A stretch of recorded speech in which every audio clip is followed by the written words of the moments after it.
Imaginez un instant que vous puissiez remonter le temps. Où iriez-vous?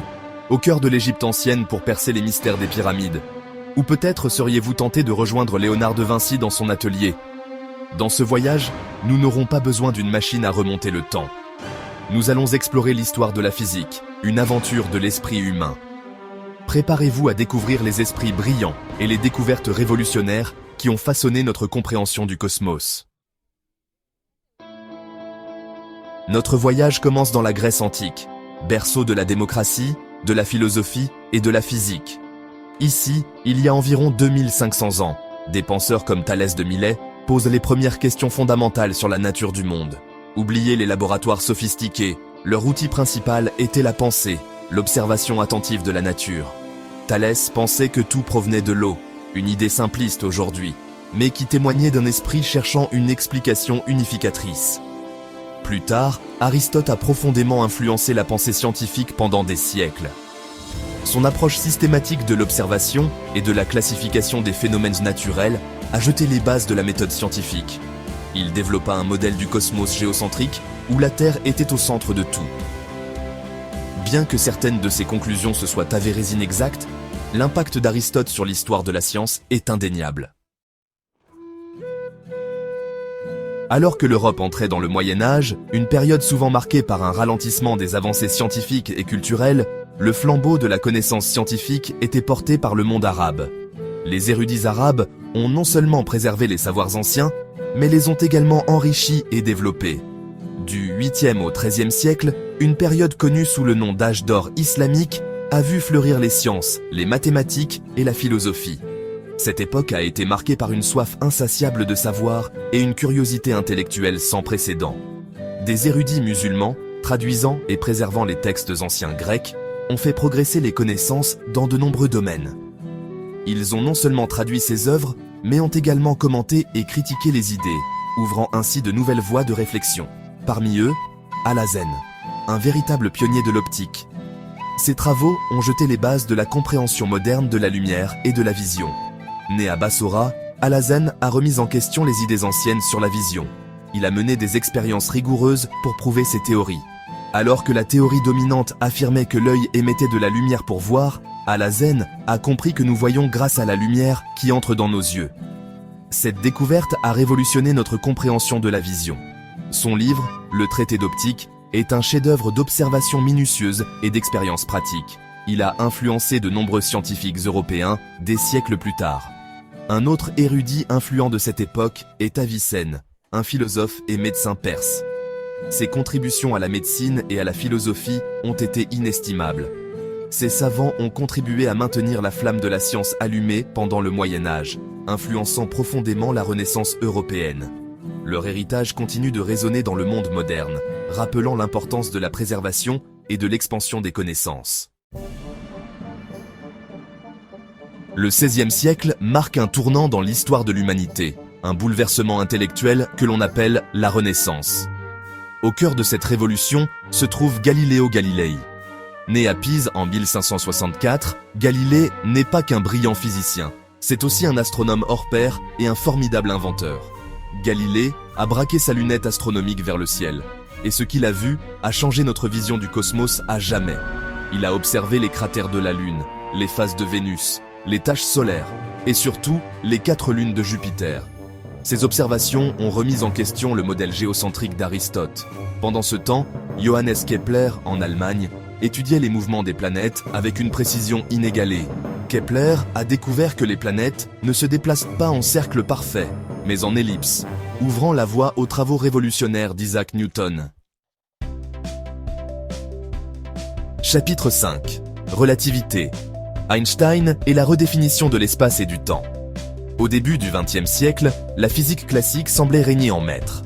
Les lois de Newton et les théories de Maxwell décrivaient avec précision le mouvement des objets et le comportement de la lumière.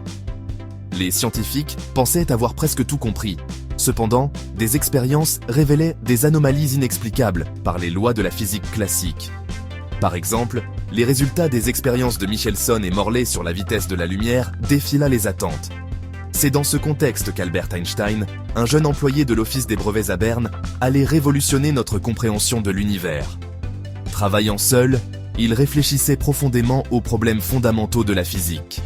En 1905, son année miraculeuse, Einstein publia 4 articles scientifiques qui allèrent bouleverser le monde de la physique.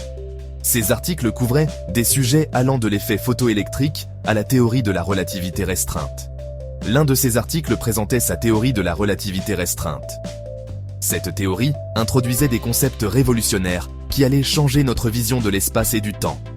Einstein a osé remettre en question 2 des concepts les plus fondamentaux de la physique classique, l'espace et le temps. Il a proposé que ces 2 éléments ne soient pas des entités fixes et immuables. Il a démontré que l'espace et le temps ne sont pas absolus, mais relatifs, dépendant de l'observateur et de son état de mouvement. Cette idée était radicale et bouleversait les fondements même de la physique. Plus étonnant encore, Einstein a montré que la vitesse de la lumière dans le vide est une constante universelle. Peu importe la vitesse à laquelle un observateur se déplace, la lumière voyage toujours à la même vitesse. 10 ans plus tard, Einstein publia sa théorie de la relativité générale. Cette nouvelle théorie allait encore plus loin en intégrant la gravité dans le cadre de la relativité. Cette fois, il s'attaquait à la force de gravité. Il proposa que la gravité n'était pas une force mystérieuse agissant à distance, mais une déformation de l'espace-temps. Einstein a compris que la gravité n'est pas une force à distance, mais une conséquence de la courbure de l'espace-temps, causée par la présence de masse et d'énergie. Cette courbure influence le mouvement des objets. La relativité générale a révolutionné notre compréhension de l'univers à grande échelle, expliquant des phénomènes comme la courbure de la lumière des étoiles et l'expansion de l'univers. Elle a ouvert la voie à de nouvelles découvertes en cosmologie et en astrophysique. Chapitre 6. L'étrangeté quantique, plongée au cœur de la matière. Notre voyage nous conduit maintenant au cœur de la matière, dans le monde étrange et fascinant de la mécanique quantique.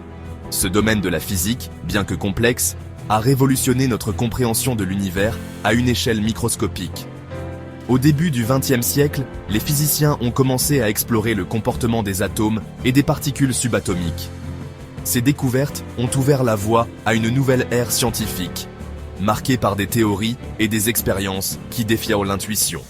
Tout a commencé avec Max Planck, qui, en 1900, a proposé une idée révolutionnaire pour expliquer le rayonnement du corps noir. Cette idée a jeté les bases de la théorie quantique. Il a suggéré que l'énergie n'est pas émise de manière continue, mais par paquets discrets, qu'il a appelés quanta. Cette notion a bouleversé les concepts classiques de la physique. En 1913, Niels Bohr a utilisé l'idée des quantas pour proposer un nouveau modèle de l'atome. Son modèle a introduit des niveaux d'énergie quantifiés pour les électrons. Bohr a postulé que les électrons ne peuvent occuper que des niveaux d'énergie discrets. Cette théorie a permis d'expliquer de nombreux phénomènes observés expérimentalement. En 1924, Louis de Broglie a avancé une idée audacieuse. Et si les particules se comportaient aussi comme des ondes ? Cette hypothèse a ouvert de nouvelles perspectives sur la nature de la matière. En 1925, Erwin Schrödinger a développé une équation mathématique, l'équation de Schrödinger, qui décrit l'évolution temporelle des particules quantiques. Cette équation est devenue un pilier central de la mécanique quantique. L'interprétation de la mécanique quantique a donné lieu à de vifs débats parmi les physiciens. Ces discussions ont souvent été passionnées et ont conduit à des avancées théoriques majeures. L'interprétation de Copenhague suggère que les particules quantiques n'ont pas de propriétés définies avant d'être mesurées, et que l'acte de mesure influence le résultat. Cette idée a profondément changé notre vision de la réalité. Outreau, l'avenir de la physique, un univers d'inconnus. Notre voyage à travers l'histoire de la physique nous a conduit des premiers philosophes grecs aux théories révolutionnaires du XXe siècle. Aujourd'hui, la physique est plus vivante que jamais. Les physiciens continuent d'explorer les frontières de la connaissance, du monde subatomique aux confins du cosmos. La théorie des cordes, la gravitation quantique à boucle, la matière noire, l'énergie noire, autant de mystères qui attendent d'être percés. Chaque découverte soulève de nouvelles questions, ouvre de nouvelles perspectives. Qui sait quelles merveilles nous attendent au prochain chapitre de cette grande aventure intellectuelle ?